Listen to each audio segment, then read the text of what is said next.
आमिर साहब जानना चाहेंगे, थोड़ी सी बारिश होती है और वाटर लॉगिंग स्टार्ट होती है, बहुत सारे इलाके जो ज़ेर आब हो चुके हैं, तो म्यूनसिपल का क्या रोल रहेगा, क्या लॉन्ग टर्म प्रोसेस है इस चीज़ के लिए कि आप ड्रेनेज सर्कल को ठीक करेंगे? दो चीज़ें, एक तो शॉर्ट टर्म में हम लोग हमारे पास जो एग्जिस्टिंग मैन पावर है, एग्जिस्टिंग मशीनरी है, उसको इफेक्टिवली डिप्लॉय करने की कोशिश कर रहे हैं। उसके लिए हम लोगों ने एक वल्नरेबिलिटी मैप भी बनाया है और जहाँ जहाँ पे एसओएस बेसिस पे हम लोग इसमें डिप्लॉयमेंट कर रहे हैं।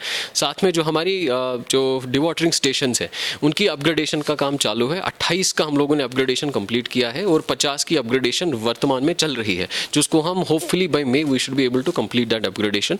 तो उससे हमारी कैपेसिटी डिवाटरिंग की काफ़ी बढ़ जाएगी लॉन्ग टर्म में, क्योंकि हमारे शहर में जो ड्रेनेज का नेटवर्क है इसको और एक्सटेंड करने की काफ़ी हद तक ज़रूरत है। उसके लिए हम लोग were in a process of getting a drainage master plan for Srinagar ready, जिससे हमें पूरे शहर का एग्जैक्ट आइडिया लगेगा कहाँ पे किस लेवल का किस कैपेसिटी की ड्रेनेज नेटवर्क बनाने की ज़रूरत है।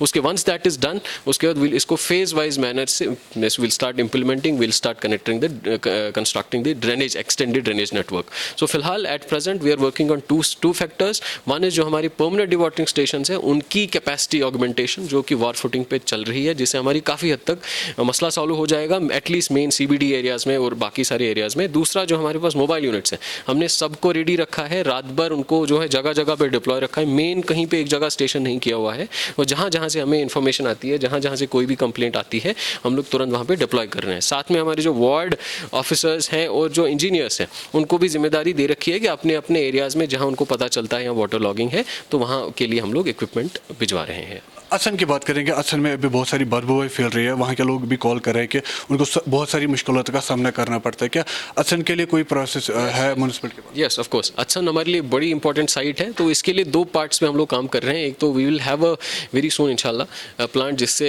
जो डेली हमारा वेस्ट जो गार्बेज निकलता है अराउंड 400 टन्स के आसपास, उसको अच्छे से हम लोग सेग्रीगेट करके उसका डिस्पोजल करें ताकि लैंडफिल में हमारा मिनिमम चला जाए। दूसरा, we are also in a process of जो bio remediation and bio mining of that process. जो वहाँ पे कूड़ा पड़ा हुआ है उसको भी हम लोग वहाँ से निकाल के we will try to reuse it again.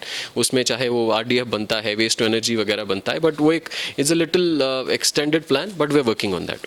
वहाँ के जो लोग हैं वो काफ़ी मुश्किलों का सामना करना पड़ रहा है, उनके लिए मतलब वो बीमार भी है उस चीज़ की वजह से। क्या म्यूनसिपल आगे उनके लिए कुछ सोचेगी, मतलब उनके इलाज के लिए? वही चीज़, इसमें कोई शॉर्ट टर्म हमें कोई जो है छोटा मोटा शॉर्ट टर्म सोल्यूशन की बात हम लोग करेंगे नहीं। We are working on this कि अच्छा खासा इसका हमारे लिए लॉन्ग लास्टिंग, हमारी सिटी में जो रोज़ कूड़ा निकलता है, this can't be the case कि हम लोग डालते जाएंगे। नो, हम लोग इसी को जो सेटअप करने की कोशिश कर रहे हैं कि हमारा जो वेस्ट निकलता है इसको हम साइंटिफिकली डिस्पोज कर पाएँ। जैसे ड्राई वेस्ट है तो ड्राई वेस्ट से मटीरियल रिकवरी होती है, ड्राई वेस्ट को हम लोग वेस्ट टू एनर्जी में कन्वर्ट कर पाते हैं, वेट वेस्ट की बायो कंपोस्टिंग होती है, उससे खाद बनती है। तो वो इस प्रोसेसिंग जो है विल हैव इंशाल्लाह proper processing system in place, जिससे कि ये जो वेस्ट को हमें डंप करने की ज़रूरत नहीं पड़ेगा। तो उससे वो एक लॉन्ग टर्म प्रोसेस है, उससे जो है ये प्रॉब्लम हमेशा के लिए हमारी काफ़ी हद तक सॉर्ट आउट हो जाएगी। और बाहर काफ़ी म्यूनसिपल कॉर्पोरेशंस में ये चीज़ हुआ है, and this is something which is an important area for SMC. Sir, आखिरी सवाल मेरा है स्ट्रीट लाइट्स के हवाले से। स्ट्रीट लाइट्स जो यहाँ पर म्यूनसिपल ने लगाई है वो बहुत सारी जो है ख़राब हो चुकी है, क्या उनमें वारंटी है अभी भी यूज़ करने के लिए, और क्या है म्यूनसिपलिटी के पास नया जो उसको? हाँ, जो अभी एलईडीज़ लगाई जा रही हैं लगभग मेरे ख्याल से 60,000 के आसपास लग गई हैं और 70,000 के आसपास लगानी है। इसके लिए हमने यहाँ से एक जो है हेल्पलाइन भी बनाई है, जो वेंडर को उसमें मेंटेनेंस कंट्रैक्ट का पार्ट उसमें इंक्लूडेड है। उनको कंटिन्यूसली कहीं ख़राब हो जाती हैं, बल्ब ख़राब हो जाता है तो वो चेंज करना है। हमने इसमें एक हेल्पलाइन के 3 नंबर शेयर किए हैं। वो किसी को भी कहीं पे भी जहां लगा हुआ है लाइट, और अगर वो लाइट सही से काम नहीं कर रही है तो वो तुरंत हमें उस नंबर पे रजिस्टर करें।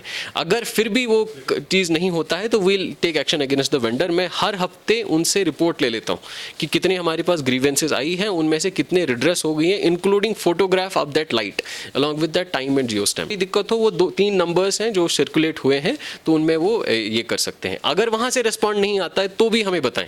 मान लीजिए अगर आपको लगता है कि हेल्पलाइन से आपका रिस्पॉन्ड नहीं मिलता है, टाइमली कोई उठा नहीं पाता है, तो हमें बताएं, will take action against them also. तो we have made it absolutely clear कि लाइटें लगी हैं और अच्छे से लगनी है, और जहाँ कोई दिक्कत आती है इट शुड बी रिजॉल्व। शुक्रिया खबर के सवाल। Thank you so much.